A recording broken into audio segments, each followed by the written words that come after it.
Okay, welcome to the podcast for the Wildlife Trust of South and West Wales, and today I'm in Coed Woods, not far from St Bride's Major and not too far from Bridgend, and this is one of the few daffodil woods, it's the only daffodil wood that we've got on our reserves, and it's a stunning place to be. We're at the beginning of the season, so we're just starting to see the daffodils come out, but in another couple of weeks the whole woodland floor should be a picture of yellow and maybe a little bit of blue, and certainly some anemones are coming through as well, so some white. But I'm actually here today with probably our youngest member, Rudy. Rudy has been involved with the Trust for the last couple of years and has a very interesting story to tell. So, Rudy, first of all, tell me about your project that you've got going on. Okay. I have read the book, Tarka the Otter, and I've listed all the animals and organisms through the book, and I am now trying to see them. That's quite a big task, isn't it? So how many animals and organisms? I mean, you're actually saying organisms, so we're talking plants, lower plant life forms, everything like that? Okay, so how many have you listed? 220 odd. Okay, and you're at? I've listed 350, and I've recorded 220 odd. Okay, so you've gone out with your parents, I presume, and taken them around and about different nature reserves and all over the place, actually, have you? And yeah. And you've seen, what was the last thing that you've seen that was on your list? Well, the gold crest. Oh, wonderful. So, gold crests are beautiful, aren't they? So they're a bit smaller than a wren, aren't they? Tiny little birds, and then they've got their beautiful little punky gold crest, as their name suggests. Okay. Yeah. And you got to see an otter, didn't you, last year? But you had to go up to Scotland. In Scotland, yeah. So you went all the way up there. Yeah. And what inspired you? Why did you decide this was a great thing to do?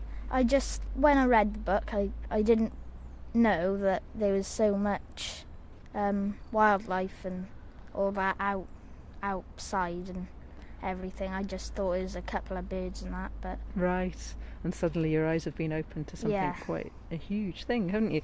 And so now you're doing quite a lot with us at the Trust, aren't you? You've been going on all sorts of things. So do you want to tell us about maybe the glowworms from last year? Yeah, well, the glowworms aren't on the list, but I still really love them. They're really magical. So I've recorded them through the commons of the Vale and down Park Slip Nature Reserve, and all together through the Pant and the Park Slip Nature Reserve. I've recorded 24. Okay, and do you want to tell us about what a glowworm is? A glowworm is a small little insect and is more of a beetle than a worm, and the females glow very bright, that the colour is green and then maybe a bit of yellow, and it's very distinctive in the night, and it's caused by a chemical reaction of luciferase and luciferins, which cause the green glow. Fantastic. And that attracts males, doesn't it, to let them know that they're there. So here I am.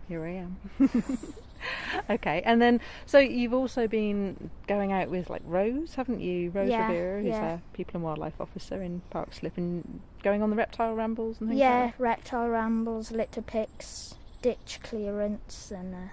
everything then. You've been getting really involved. Yeah. And what do your friends reckon? What do your friends think of this? Well, my friends aren't that interested in wildlife and that. They're more into, like, other stuff like cars or something, so... But do you think you could maybe draw them out into the wild a little bit more? Yeah, possibly, But, could. So you've got a few things left on your list. What's the biggest thing you've got left on your list, do you think? Well, there's some things that I'll actually never see alive, such as, saber-toothed tigers that he was on about, that have been roaming the lands. I guess you have to go and see the British Museum version of that one. Or the one down in Cardiff might have a saber-tooth in, I'm not sure. And the snowy owl, there's only like one up in Scotland somewhere, but I don't think I'll ever see that really. So. Well, it'd be very hard to, wouldn't it? But Yeah. so there's some real rarities out there that you probably won't ever get to see. If you get to see a Yeah. saber-toothed tiger, then someone's been doing a bit of Jurassic Park, haven't they? Yeah. So what else is there on your list that you think, oh, I really, really want to see that I need to go and see that? And Well, I would quite like to see the weasel. Okay. But I've seen the stoat, which is quite similar, but the weasel I would quite like to see close up. And yeah, I've seen the pine marten, oh, wonderful. relative, Where did you see the pine marten then? up in Scotland. Okay. It was right on the windowsill, Oh, so wonderful. it was. You couldn't get more closer to pine marten than that, really. And then did you see red squirrels as well? Yeah, that was up in Scotland as well. So. You know that we have red squirrels in Breckfast in Mid Wales. Yeah, but I Mm. went up to Scotland, so we just came across a little Yeah. reserve, so we just. It's a lot easier to see them, I think, in Yeah. Scotland, or maybe in Anglesey. But Yeah. yes. Okay.